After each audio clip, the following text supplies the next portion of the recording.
Good evening. This is the Northern Sun Experience. All season long, the mission for the Augustana men's basketball team has been crystal clear. With a record-setting 31-3 team last season that fell short in the NCAA tournament, nothing less than reaching for a national championship would be accepted. This season, the Vikings have followed the same script, winning the NSIC tournament and hosting the Central Region tournament at the Sanford Pentagon. They started their championship quest against the 8-seed Harding out of Arkansas, and they would be the aggressors right away. Dan Jansen with the hoop plus the foul for the first points of the game. And then Augie would show its prowess from the outside. Casey Schilling nails the three off the pick and pop with Jordan Spencer. And then later in the half, it's Spencer taking it himself to the rack. Augustana moves to the second round easily with a 185 win over Harding. Two other NSIC teams made the Central Region and face each other in the first round. Minnesota State, MSU Moorhead. Jalen Pendleton draws the Dragon defense, feeds John Fuqua for the dunk. Fuqua had 17 in the first half alone. Gijel Sangalo came back from a broken finger, looking no worse for the wear, nailing this three. MSU Moorhead up 3 at the break. Second half, Dragons now down 3 before Aaron Lean ties things up with this triple from the right side. But the Mavericks would continue to feed Fuqua. Tough 2 inside to break the tie. He led all scorers with 28. Mavs up 3 in the final seconds. One last chance for the Dragons, but Tanner Kretschmann's 3 is blocked by Cole Harper, and that would do it. Last season's Central Region champion falls in round 1, 85-81. So the Mavs moved on to play Northwest Missouri State in the second round, rematch of last year's first round. Justin Pitts came locked and loaded. This 3 gave the Bearcats an early 10-0 lead. Mavericks would try to stay in the game with some gritty play. Fuqua gets stripped but recovers to get the offensive rebound and the putback. MSU's within 6, but the night would belong to Pitts. He may only be 5'9", but his play keeps growing, driving down the middle of the lane, putting it in. He had a career-high 38 as the Bearcats topped the Mavs 82-60. Meanwhile, Augie's second-round matchup would come against the 4-seed Nebraska Kearney. Lopers with some nice ball movement early. Connor Baronet gets it back on the give and go, and we're tied at 13. But Augie would rely on the low-post presence of Dan Jansen to keep things steady. Working his way inside, muscling it up for 2. He led the Vikings with 19. And one sequence would give Augie the cushion it needed. First, Schilling nails the 3 from the top of the key, and mere seconds later, he steals the pass, glides in for the hammer dunk. Augie up 11 at that point. They would move on with a 77-67 win. So that set up Augustana and Northwest Missouri State in the tournament championship. Bearcats eliminated the Vikings in the second round last year, thanks in large part to Pitts, the sophomore sensation, so quick off the dribble, rattles at home. Bearcats up 5. But the Vikings would claw their way back, scraping for every bucket. A sloppy play turns into a wide-open 3 for Schilling. Augie by 1 at the break. Second half, a back-and-forth affair. Pitts steps back and nails the 3. He led all scorers with 34 points, but Schilling would prove to be just enough in the end. He led the Vikings with 24. Augie got some late free throws from Jordan Spencer, and the Vikings captured their first Central Region championship, 80-78 over Northwest Missouri State. We're not just like, oh, good, we made it. We got to go down there and be ready to play. You know, it's not like, oh, okay, we got over that hurdle. We want to go down there and play our best basketball. Well, when we come back, Jordan Dalton will join me to discuss the Central Region Tournament and how Augustana might fare in the Elite 8 in Frisco, Texas. The Northern Sun Experience on Midcoast Sports Network is presented by Sanford Orthopedics and Sports Medicine and Dakota Land Honda.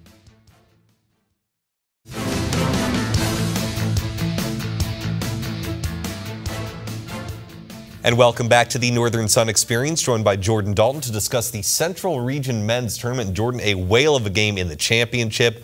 Augustana finally gets to the Elite 8. They do it with a big, fun, entertaining win over Northwest Missouri State. How high is this team's confidence right now? Yeah, for sure. Well, first of all, I want to congratulate Augustana, Coach Tom Billiter, his entire staff, and the entire Viking community. Huge win for them. First ever, obviously appearance at the Elite 8, so very well deserved. But like you talked about, they had to play. They had to play all 40 minutes. Northwest Missouri State gave them all they could handle. But I think their confidence level is the same as it's been all year, and that's high. If you listen to Casey Schilling or Dan Jansen or Al Richter after the game, they talked about how they expected to win this game. They had a number of goals coming into the season, win conference outright, win the conference tournament, win the regional tournament. But that's not their final goal. They're not satisfied with just going down to the Elite 8. They want to go down there and make some noise and hopefully cut down some nets. So I think, like I said, they've been a very even-keeled team all year, and I think this was just one more step to their ultimate goal. Not that they ever wanted it, but maybe a little bit of revenge that they got Northwest Missouri State again, especially how last season ended? Absolutely. Like you said, they brought back, the Vikings brought back every guy from the team last year. And so all those guys had a chance to experience how devastating that loss was last night. And then when you talk about Justin Pitts, in my opinion, best point guard I've seen in the country, at this level. Just the way he controls the paint, controls the tempo of the game, can really score in a variety of ways. I'm sure they wanted that game. They wanted to prove not only to everybody else, but to themselves. They beat Northwest Missouri State earlier this year. Only 1 point on the last-second shot by Dan Jansen. But I think it has to be great to win in the way they did, the fashion they did. You include the playoff game this year, last year, and the regular season matchup. Those 3 games between the 2 teams decided by a combined 5 points. So just insane how evenly matched those teams are. So now they're in the Elite 8. The tournament has been reseeded. Augie is the 2 seed. They're going to face the 7 seed Tarleton State, which is a school out of Stephenville, Texas, next Wednesday, March 23rd at 6 p.m. So how do you see Augie getting ready for the Elite 8? Is it good to have this week of rest? Yeah, I think, with the amount of minutes their starting 5 played last night, all 5 played over 30 minutes. So that's a tough, tall task, especially how physical the game was as well. So any rest you can get is always good. Obviously, a couple of those days will get eaten up by travel and things of that nature, but always good to rest those starting 5. But I think they're approaching the tournament 1 game at a time, as they have all year long. They're such a confident team, but once again, they've had a different demeanor and different goals from the outset of this season. And so I would imagine them to approach this game as business as usual. Take it 1 game at a time. If you listen to the huddle, like I said, I think Casey Schilling said their common theme after they broke the huddle was 3 more. They want to win 3 more games to win that national championship. But it will be good to rest some of those guys, because Jordan Spencer, Dan Jansen played a ton of minutes last night. But yeah, I think they're just approaching it business as usual. All right, we'll see what happens with Augustana. They start off a week from today against Tarleton State. Well, some other NSIC teams in the Central region. Minnesota State Mankato notched a first-round win over MSU Moorhead, then lost to Northwest Missouri State in the second round. But Jordan, considering what the Mavs lost last season heading into this season has to be considered a success. Oh, yeah. I think if you listen to Matt Markenthaler after the game, he talked about how much of a success this was. No other team in the NSIC had to reshape and reconfigure their team as much as Minnesota State Mankato did. And so I thought Coach Markenthaler and his staff did a great job of bringing in 9 new guys and really getting them to buy into the Mavericks system and playing together as a team. So I think you would have to look at this season as a success, like we talked about. 20-win season, making the regional, not only making the regional, putting up a great upset, against Minnesota State Moorhead. So it's tough to look at it in the moment, because obviously, you want to win every game that you can. But I think if the Mavericks take a step back and look at their season as a whole, they'll be very, very excited with the way it turned out. And like you said, 9 new players, and a lot of them are still going to come back next year, so the future definitely looking bright for Minnesota State Mankato. MSU Moorhead, meanwhile, they fall right away in round 1 to the Mavericks. Close game, but a loss nevertheless. They're going to lose Isaac Sievely, the NSIC's leading scorer. They're going to lose Tyler Vaughn, another starter. They're going to lose Gijel Sangalo. But to me, Tanner Kretschmann, Aaron Lean, and down the stretch, Addison Park really stepped up for the Dragons. So what is next year going to look like for MSU Moorhead? Yeah, I honestly think obviously the team will look a lot different as far as the offensive flow goes. This year everything started with the post touch to Sievely, and obviously that worked out pretty well as they had, finished the year with 30 wins. But next year, I think you'll see a lot more of Kretschmann and Lean. Aaron Lean, one of the best 3-point shooters in the conference, and he did a lot of things, not just catching and shooting, off of penetration and kicks, but also pick and pops. He was able to get to the basket a little bit more. Obviously, in the offseason, he'll work on his handle and be able to hopefully be able to attack the rim a little bit more. But he's a dangerous weapon outside. And then point guard Tanner Kretschmann, that gets tough. He led the conference in assist-to-turnover ratio with the +4 assist-to-turnover ratio, and just does a great job, whether it's off the pick and roll or just straight line drives. Not only getting himself in positions to score, but also opening things up for his teammates. And so I think while this year, like I said, everything started with a paint touch, with the pass down to the post and Sievely. Next year, you'll see a lot more free-flowing offense, a lot of pick-and-pop situations, with Kretschmann and Lean, and just a lot more spread offense to utilize, their shooting ability, and obviously Kretschmann's passing and ball handling ability as well. Dragons will definitely be an interesting team to see next season. Well, what's a team in the NSIC that did not make the postseason this year that maybe looks good for a run next year? Yeah, I think if you look at a team like Northern State, they had some opportunities this year where they were really good. Obviously, they lose their best three-point shooter and top scorer in Sky Warwick. But they bring back still 3 guys that average double figures or more. And so we've talked about it all season long. The Wolves are a team that plays so hard each and every single possession that they're going to be in the majority of games that they play. Biggest task for them is use this year as a learning experience on how to win on the road. They were a great home team this year, really struggled on the road. So hopefully next year, you bring back quite a few guys that got meaningful playing time this year, and so they can translate that to maybe a little bit more focus, a little bit more execution on the road. But I think if you're a Northern State fan, you got to be pretty optimistic about the way next year should turn out. And the Wolves were the only team to beat Augustana in the conference season this season. Well, thanks, Jordan, for the outlook on the men's side. When we come back, Jordan's going to break down the women's Central region. The Northern Sun Experience on Midcoast Sports Network is presented by Sanford Orthopedics and Sports Medicine and Dakota Land Honda.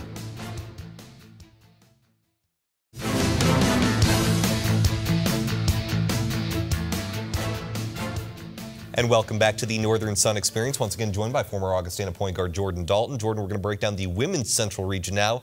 It was in Pittsburgh, Kansas, and we'll start with the host school, Pittsburgh State. They faced the University of Sioux Falls, NSIC tournament champions and the 7th seed. You could kind of tell the Cougars were a little new at this. They lose 79-39. Disappointing ending. But if you're Travis Traphagen, what do you take out of this entire experience? Yeah, like I said, obviously a tough way to end the season, which has been one of their best seasons, obviously, in school history. So like I said, in the moment, it's tough to evaluate. But I think if you take a little time away and take a step back, I think Coach Trapp will be very pleased with the way his season ended. You look at some of their accolades in this, only their 4th year as a Division II program. They win their first ever conference tournament. They make it to their first ever region. They tie the school record with 27 regular season wins in a single season. And so you got a lot to be proud of, but you also have a lot to build on. Seasons like this are what recruits look at to say, hey, that's a top-notch program in the NSIC. That's a type of style of basketball that's fun to watch and I want to play for. So I think what Coach Trapp showed is the USF Cougars are here to stay, and they're going to be a force to be reckoned with moving forward in the NSIC. So very great year. Really a historic season, for the Cougars, and definitely something to be proud of. Just like I said, tough way to end a really good season. And even though they improved a lot this year, they're going to have to regroup next year. They lose 5 seniors, including the Player of the Year, Taylor Varsho. Well, Northern State snuck in as the 8th seed, and they gave the 1 seed Emporia State all it could handle before they fell in the final minute, losing by 6 points. Only 2 seniors for the Wolves this season, so how do they regroup for next year? Yeah, if you look at the Wolves, like I said, only 2 seniors. Those 2 seniors just happen to be 2 of their top 3 leading scorers. Sure. So that's the tough part, obviously, is you have to find a way to replace that scoring. But you look at Coach Frederickson. He's been there over 35 years. He's got a pretty good handle of what he wants to do. He knows his system. Exactly. And like you said, it's a system on both the offensive and defensive side of the ball. Northern State's calling card is always going to be defense. Coach Frederickson has been able to implement one of the toughest, most physical defenses in the country. And so I think that's always going to be their calling card, always going to be their MO. On the offensive end, we talk about it. They're a really, set play oriented type of team. And so you don't want to say it's just plug a player and go, but it kind of is plug a player and go. Sure. in that system, because they do run so many half-court sets that the biggest thing that the Warriors are going to have to overcome is, or the Wolves, are going to have to overcome is, who makes those shots now? And so some of the underclassmen are going to have to step up, be willing to take some of those bigger time shots and get the job done. But once again, when you got an established coach like Coach Frederickson, in that system, in such a, like I said, detailed, system-oriented program that they have, I think they'll be just fine next year. Northern State, definitely a team to keep an eye on. Well, Winona State overcame a 13-point halftime deficit, and they beat Fort Hays State in round 1. Then they fall to the 1 seed Emporia State in round 2. The Warriors finished 30-4, best season in school history. They're going to lose a lot of scoring next year with the loss of Alexis Foley and Connor Nagel. So how do the Warriors regroup? Yeah, I think when you look at Foley and Nagel, the toughest part is obviously their numbers are outstanding. They're 2 of the best offensive weapons that the Warriors were able to put on the court at all times this year. But when you look at them as emotional leaders and just senior leaders on that squad, I think that's going to be the biggest thing to overcome. When you watch the Warriors play, other teammates fed off of Nagel and Foley. The passion they play with, the energy they play with, the confidence they play with. Younger players look up to them, and that helps younger players kind of be a little bit more comfortable in their own roles. And so I think what the Warriors are going to really have to combat more than anything is, how do you replace that senior leadership? Every day in practice, who's getting the underclassmen ready, who's getting teammates ready to go and be focused to come out there and play hard each and every single night, that you do have a game. And so I think while you look at stats, obviously, like I said, top 2 leading scorers, best offensive weapons they have on the court. I think it's the leadership in the locker room and the practice setting. That's going to be the toughest part to replace those two. There's definitely going to have to rely on Kayla Timmerman, the junior transfer from Iowa. Well, moving on again to a team that maybe did not make the Central Region tournament. What's a non-postseason team that has a good chance of making a run next season? Yeah, I think if you look at Minnesota State Moorhead, I thought they had a great year all year long. You know, they finished 10th in the region. They had a great year and a really good year for the NSIC. We talked about it. There's 4 or 5 teams from the NSIC logjam in the final 2 spots in the region, and they just kind of came up on the short end, obviously, this year. But you look at what they're bringing back. They're bringing back 2 of their top leading scorers. You know, they finished the regular season winning 8 out of their last 9 games. So there was a lot of momentum, you know, toward the end of the season. Like I said, just didn't end the way they wanted to. And when that happens and you bring so many weapons back, what it does is I think it lights a fire under you, because you get to a point where you're so close. You can see the regional tournament right in your grasp and just fall a little short. So that maybe makes you work a little bit hard in the summertime. You're going to hit the weight room a little bit more. You're going to get in the gym and get a couple more shots because you don't want to come up short again this year, or next year, excuse me. So I think, you know, Moorhead is a great team, and they've put themselves in a great position to do some phenomenal things next year.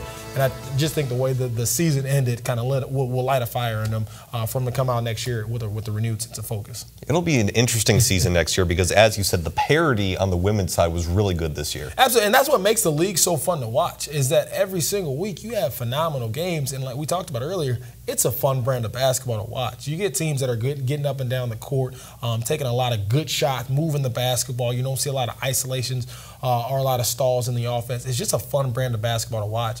And the NSIC, that's what's great about the NSIC, is because they do recruit a lot of the same players. So it's a very, very balanced league. And I think that's what makes it one of the most fun leagues to watch in the country.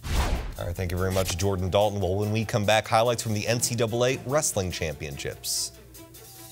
The Northern Sun Experience on Midcoast Sports Network is presented by Sanford Orthopedics and Sports Medicine and Dakota Land Honda.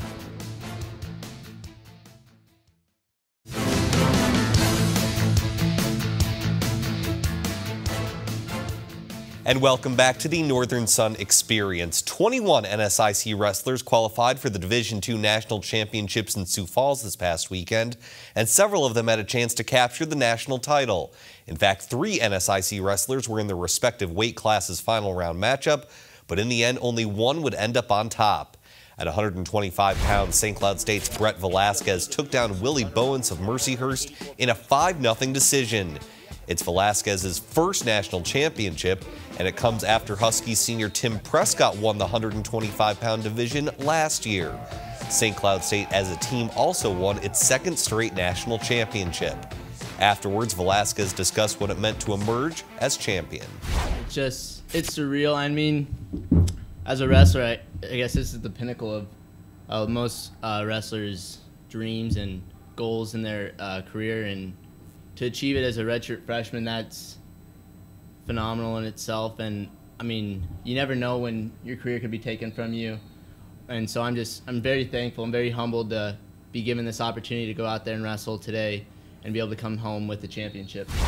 Some other notable finishes from the NSIC. Northern State's Joe Gomez finished as the national runner-up at 197 pounds, falling to Romero Cotton from Nebraska Kearney. Minnesota State's Malcolm Allen also finished in 2nd place in the heavyweight division, 285 pounds, losing his final bout with Joseph Fagiano of California Baptist. 3rd place finishers include the Mavericks' Matt Mincy at 157, St. Cloud State's Clint Poster at 165, Minnesota State's Adam Cooling at 174, and St. Cloud State's Austin Gorgon in the heavyweight division, 285.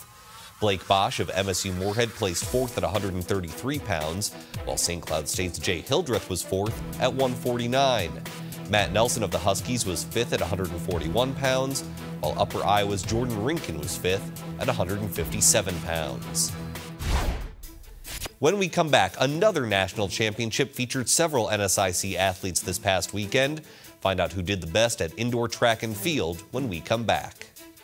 The Northern Sun Experience on Midcoast Sports Network is presented by Sanford Orthopedics and Sports Medicine and Dakota Land Honda.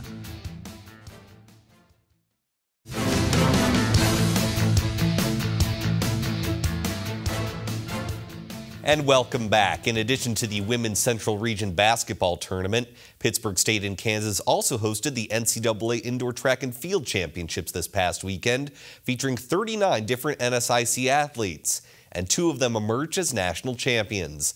We'll start on the track where Minnesota State's Myles Hunter was miles and miles ahead of everyone else in the 60-meter hurdles.